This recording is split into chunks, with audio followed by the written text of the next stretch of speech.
the international community, if you look at it from the United Nations perspective, they technically have 5 people controlling the world: Russia, China, France, Great Britain, and the United States. Those 5 countries can change it. I think you remember this. Good old Muammar Gaddafi gave a speech to the United Nations and said, listen, we've got it wrong. We started the United Nations under the premise that all nations have say-so. And you know what happened to him? He was assassinated.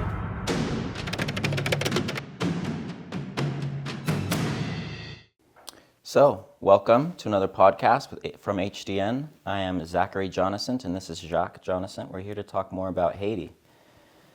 So, one of the things we're going to talk about today is President William Ruto of Kenya, and Kenya in general, and their mission in Haiti. It sounds like the UN has approved of a special international mission into Haiti. And it sounds like Biden has chosen he's chosen Kenya, which means President William Ruto is in charge of this mission, so to speak, of placing soldiers in Haiti to allegedly bring peace to the capital, Port-au-Prince, from the gang violence. But we also know that they're sending drilling equipment. They're sending all kinds of equipment to farm natural resources. So we understand that on the one hand, there's a narrative about helping Haiti, and then there's a sort of secret narrative about the resources that are going to be gathered during this mission. The other day we were talking about not only the iridium that's in Haiti, but the petroleum, and how that petroleum is in international waters. Is that right? Not necessarily, but some of it could be declared into international waters. And the question is, the United Nations has declared, maybe not the question, maybe rephrase that. The idea here is that the international community, basically the United Nations, several years ago passed a law that basically said anything inside international waters, any natural resources, is controlled by the United Nations. They have an office. The headquarters of that office is in Jamaica. And they will decide, the United Nations, that is, that office in particular, will decide how much royalty or percentage of the profit, if you were to exploit that natural resource, how much would that country, in this case Haiti, and its people will get from it. So it's like when we talk about feeling a little bit subservient to others, this is a typical example, a real example of how the United Nations decide that it is in control of natural resources the world over, and it, and only it, has the right to dispose of it, to evaluate what to give to the citizens of that country where that is found, because they are saying, oh, it's international waters, so it's no longer in your territory. It's in the territory of the international community, and therefore it belongs to the world. Therefore, we, the United Nations, we are in charge of it.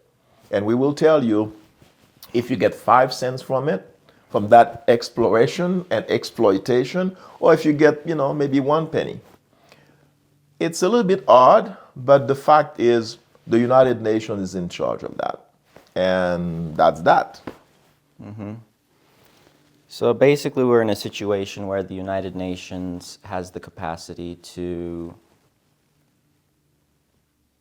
arbitrate natural resources. So not arbitrate, no. To control, because there's no arbitration. The law basically says They are in charge. There's no arbitration. There is no discussion in the matter. The matter is closed basically because the law that they passed, the resolution that was passed by the United Nations says we are in charge, this belongs to humanity, and therefore we, the United Nations, we will dictate how much the nations bordering those waters, how much they will get.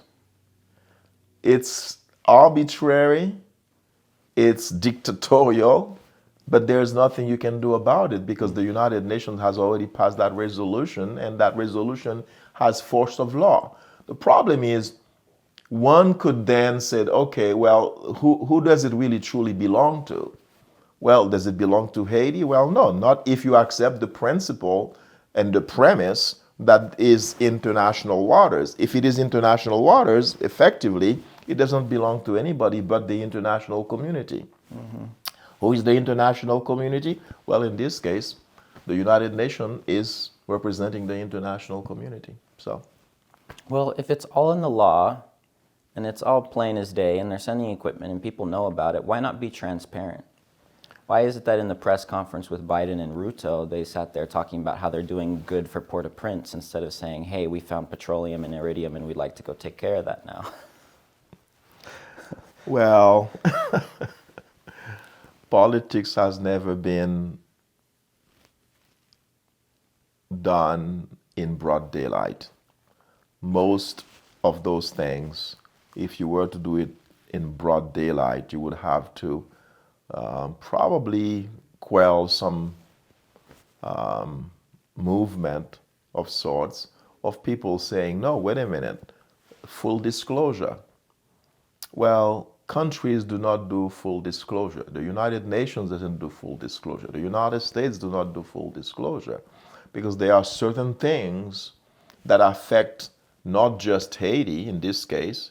If Haiti happens to have more petroleum than Venezuela, you think Venezuela would be happy? No. You think the United States or any other country that has issues with petroleum, and petroleum obviously is a commodity that a lot of people are after, they're not going to let you know how much.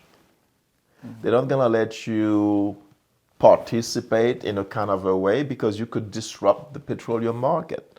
You could disrupt the oil market. Haiti, if that's true, what they are saying, could disrupt. So if you minimize. And just to clarify, disrupting in the sense that if you have just a humongous influx of petroleum from Haiti now that cheapens it everywhere else, and now people are making less money on theirs. Yes. Okay. Yes. Go for it. And the countries selling petroleum, the oil people, the Saudi Arabias of the world, the Russias of the world, everybody wants petroleum, right? Because our economies worldwide has run on petroleum products. So then all of a sudden you've got more petroleum than Venezuela. If that's the case, you change the paradigm on a worldwide basis of a cash crop. Everybody knows what a barrel of oil costs and what you can pay for it. And if Haiti has it, Haiti then, there's no discussion. Haiti will get the same amount of money. If Haiti gets the same amount of money for the oil that Venezuela gets and the United States gets, then all of a sudden you are at par in your economics capacity, and you change the face of Haiti, and then therefore you change the face of Haitian relationship or Haiti's relationship in the world stage. How likely do you think that kind of outcome is going to be? How likely do you think that that's going to be the outcome of this mission with Kenya and the United States? That when all is said and done and they get all the petroleum, they say, all right, Haiti, here's your fair share, and now you're super rich, and you can come and have conversations at the big table with the big kids. Not happening because it's not just petroleum. We know that Haiti has iridium. We also know that at least some people have argued that there's a meteorite that just hit Haiti, at least the place now called Haiti, years and years and years and years ago. And that, if you take a piece of it, will be worth thousands of dollars for like less than a pound of it. So the bottom line is, if you were to call for transparency across board, it will change the way the economies of the world function. Nobody tells you what they have. Nobody will tell you the exact quantity of what they have because, they need to protect certain things, and that's understandable. It's like saying to a business person, they have a secret weapon, and by that I mean they have some kind of a secret sauce for their business. They're not going to disclose that to the public because that's their secret sauce. As an example, Coca-Cola. The recipe for Coca-Cola is only known by, if I remember right, 6 people. In the entire existence of Coca-Cola, only 6 people knows that recipe, the content of it. And I've seen it. So you don't give your secrets to the world. So it's not malefic. It's not why they're not talking about those things to the public. It's that those are the things you cannot just talk about because they have serious consequences, both politically, economically, and every other way, socially and everything. So you keep them under wrap, and I understand that. And they're not gonna go and tell the Haitian people, oh, you've got this amount of petroleums in there, and whatever. I mean, the Haitian people would like to know that. The Haitian government has done its own research. The Natural Resource Department of Haiti, they know what's there. They don't know because they don't have the skills and the equipment to determine exact amount and maybe details of it. But I know personally that when President Duvalier, Jean-Claude, was in office, he contacted some specialists in France, geological engineers, to come to Haiti and to probe for petroleum. They found petroleum.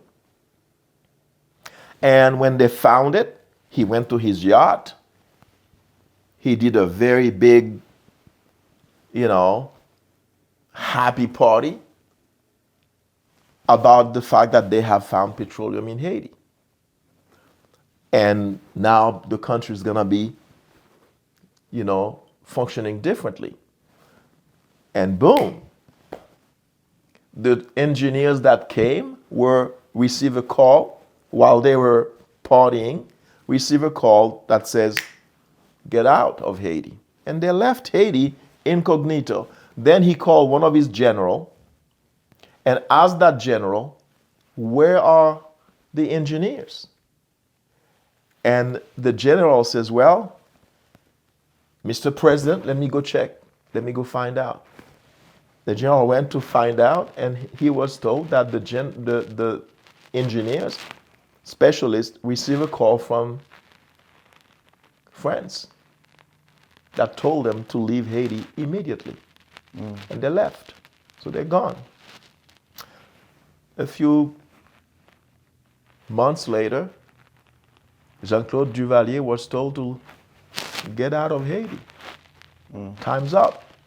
Because he offended France and offended a bunch of other people, friends, political allies of France, like the United States, Great Britain. So, the international community, if you look at it from the United Nations perspective, they technically have 5 people controlling the world. 5 nations.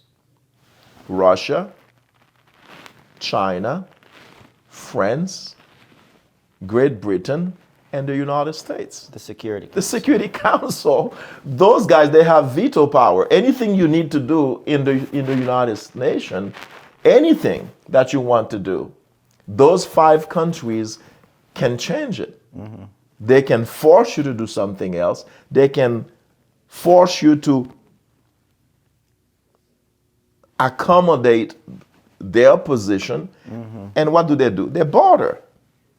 Let's say the United States wants to do something in Haiti, and they want to do something, I don't know, in Eastern Europe. They bartered the deal. They said, hey, United States, you want to do something in Haiti? Go ahead. I won't veto it, but you give me a pass on this one. So it's a give and take, and they are bargaining those things, and you got 5 nations basically bargaining the world at their benefit and at our expense. And you may remember, I think you remember this, good old Muammar Gaddafi. Colonel Muammar Gaddafi gave a speech to the United Nations and said, listen, we've got it wrong. We started the United Nations under the premise that all nations have say so. It's a fluid thing, and we're protecting humanity here. And he said, now we've gone to those 5 guys that are basically dictating their will to the rest of the world, and he wanted that change. And you know what happened to him? He was assassinated and killed in his own country, okay, and send that country to to know what. So it's politics is 2 things: geography and economics. So any political decision, the premise of that decision is, yes, what's the political thing here? But it's all about money. It's about economic impact. And it's about, okay, if I let you do this, what happens to that other leg? If you truly become independent as a nation, then we have to elevate you now and deal with you the same way we're dealing with the nations that have powers. And powers mean what? Economic capacity, financial power, capital. If you have that and you have resources, then it's a different game. And the game doesn't change. They don't want it to change because, they like it the way it is now. It's a little club. 5 of them get together and they figured out, how to separate whatever they want to separate for the world. Must be nice. Well, we'll wrap it up there. We'll be right back. Thanks for watching, and see you soon.